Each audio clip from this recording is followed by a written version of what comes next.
हाय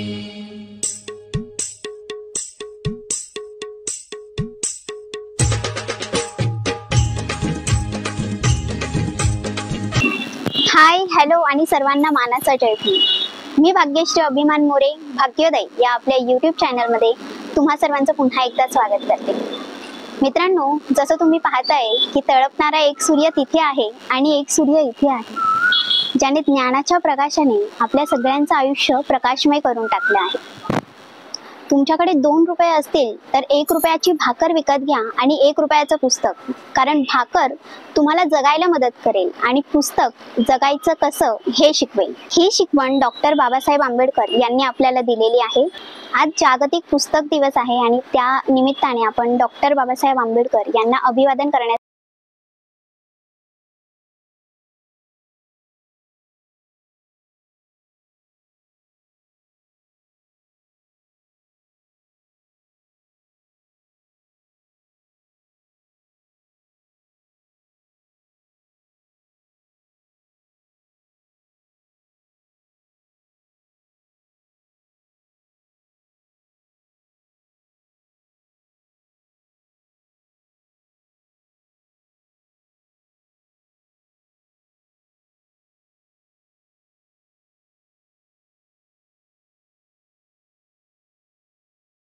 कल्याणपूर्व या भागात आपण आलेलो आहोत।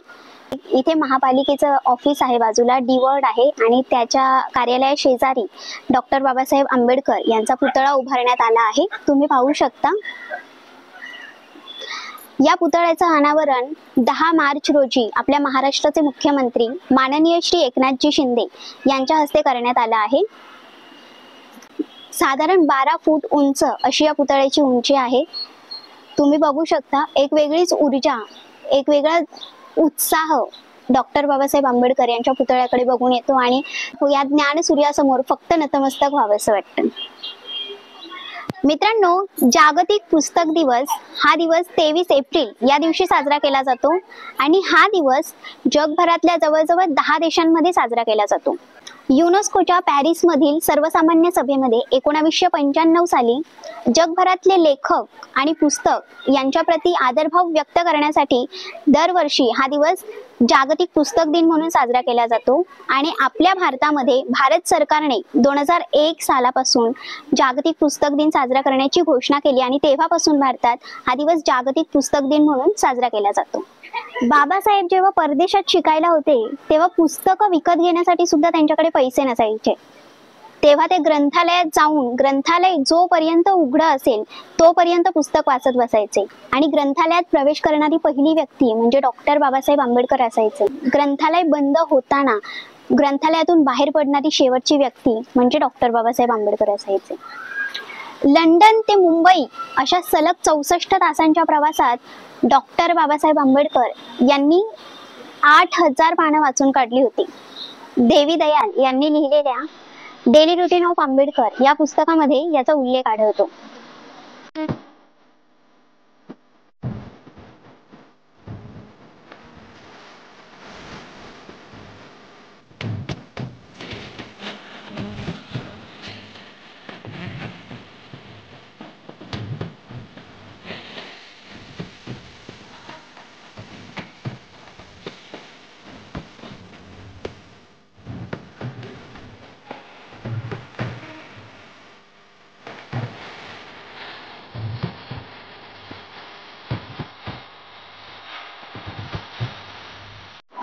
मित्रांनो, डॉक्टर बाबासाहेब आंबेडकर हे परीक्षा पास झाल्यानंतर त्यांच्या चाळीतल्या लोकांनी त्यांचा सत्कार करण्याचं ठरवलं होतं आणि त्या सत्कार समारंभात केळुस्कर गुरुजींनी म्हणजे जे डॉक्टर बाबासाहेब आंबेडकर यांचे शिक्षक होते त्यांनी गौतम बुद्धांचं चरित्र हे पुस्तक डॉक्टर बाबासाहेब आंबेडकर यांना भेट म्हणून दिलं होतं आणि ते पुस्तक वाचल्यानंतर तथागत गौतम बुद्धांच्या तत्वज्ञानाचा प्रभाव त्यांच्या आयुष्यावर पडला आणि पुढे डॉक्टर बाबासाहेब आंबेडकर यांनी 14 ऑक्टोबर 1956 रोजी बौद्ध धर्माची दीक्षा घेतली।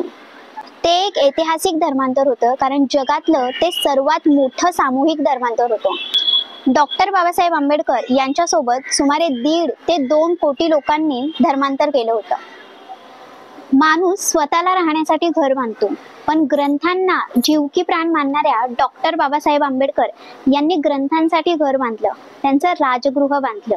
पुस्तकांसाठी घर बांधणं हे त्यांच्या आयुष्याचं केवळ स्वप्न नव्हतं, तर त्यांचा मोठा संकल्पही होता. राजगृह येथे बाबासाहेबांनी 50,000हून अधिक ग्रंथांचा संग्रह केला होता. ते त्यावेळी जगातलं सर्वात मोठं वैयक्तिक ग्रंथालय होतं. राजगृहात मराठी व इंग्रजी पुस्तकांबरोबरच गुजराती, उर्दू, फ्रेंच, जर्मन, पारसी असे सर्व प्रकारचे मिळून 50,000च्या जवळपास ग्रंथ असतील. या ग्रंथांमध्ये प्रामुख्याने राजकारणावर 3,000, इतिहासावर 2,600, कायद्यावर आधारित 5,000, धर्मशास्त्रावर आधारित 2,000, चरित्रे 1,200, इतर साहित्य 3,000, अर्थशास्त्र 1,000, तत्वज्ञान 6,000, युद्धशास्त्र 3,000 व इतर 7,900 असा आकडा होतो. हा आकडा थक्क करणारा आहे. स्वप्न बघण्याची ताकद आणि ते स्वप्न पूर्ण करण्यासाठी लागणारे पंख देणारे डॉक्टर बाबासाहेब आंबेडकर. बौद्ध धर्माचे पुनरुज्जीवक डॉक्टर बाबासाहेब आंबेडकर. समतेचा अधिकार मिळवून देणारे डॉक्टर बाबासाहेब आंबेडकर. माणसाला माणूस म्हणून जगण्याचा हक्क मिळवून देणारे डॉक्टर बाबासाहेब आंबेडकर.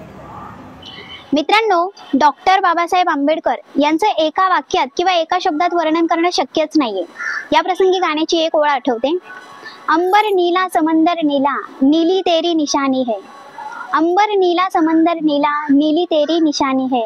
अंबर से ऊंची समंदर से गहरी, बाबा तेरी कहानी है.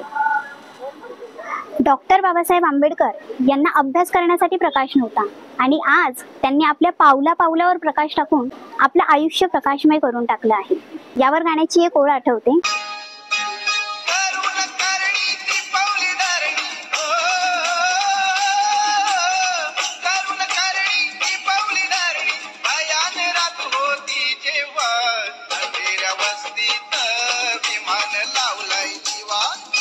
मित्रांनो, डॉक्टर बाबासाहेब आंबेडकर यांनी लिहिलेल्या द प्रॉब्लेम ऑफ रुपी या पुस्तकातून रिझर्व्ह बँक ऑफ इंडियाची स्थापना झाली. एका अस्पृश्य जातीत जन्मलेल्या आणि शिक्षणापासून वंचित ठेवलेल्या जातीत जन्म घेऊन डॉक्टर बाबासाहेब आंबेडकर यांनी पुस्तकांवर इतकं प्रेम केलं. त्यांनी वाचलेल्या पुस्तकांमधून एवढी बुद्धिमत्ता मिळवली आणि अनेक पुस्तकही लिहिले आणि त्यांनी लिहिलेल्या एका पुस्तकावर आज आपला भारत देश चालत आहे आणि ते पुस्तक म्हणजे आपली भारतीय राज्यघटना, आपल्या भारताचं संविधान.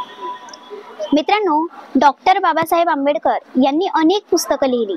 अनेक पुस्तकं त्यांच्या आयुष्यावर लिहिली गेली आहेत, त्यांच्या जीवनावर लिहिली गेली आहेत आणि बुद्ध आणि त्यांचा धम्म हे डॉक्टर बाबासाहेब आंबेडकर यांनी लिहिलेलं शेवटचं पुस्तक होतं.